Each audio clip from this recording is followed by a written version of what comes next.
AITA for not being friendly with my partner's kids, now that they want to get closer. I'm dating Tim, a 59-year-old widower, while I'm 42 and work as a bartender. I get that on the surface, it might look like an unusual pairing.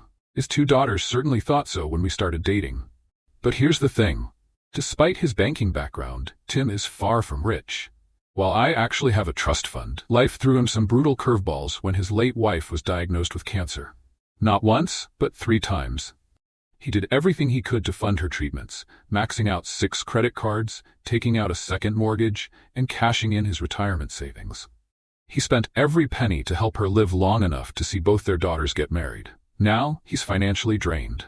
The daughters live about 6 hours away, and for the past 2 Christmases, we drove down to spend the holiday with them.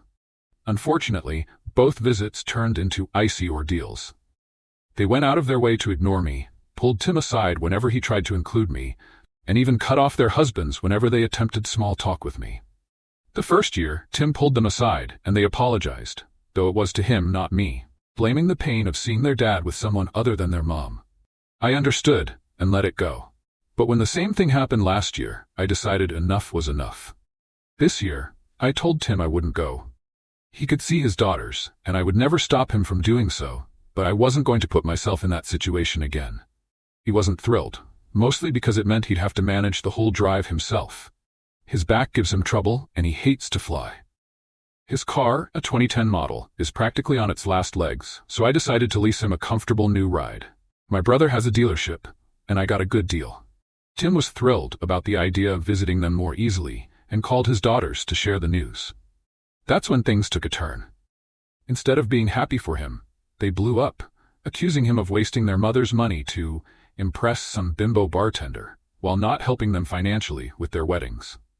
The girls had assumed there was a life insurance payout and had no idea about the second mortgage or credit card debt, or that Tim was looking at bankruptcy until he moved in with me.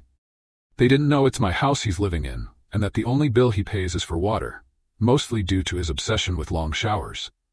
And we split the grocery costs. Now they suddenly want my phone number to apologize for me feeling lonely at Christmas. They're also eager to come visit this summer to stay with us. Conveniently, I live near the beach. I told Tim that they're absolutely not getting my number, and while I'm willing to be polite if they visit, we're not going to be friends. If they'd even tried to have a conversation with me, they'd know who I am and where I stand. I'm the first to admit I didn't have much to do with my financial stability beyond avoiding my cousin Danny's fate. A trust fund spent on a coke addiction.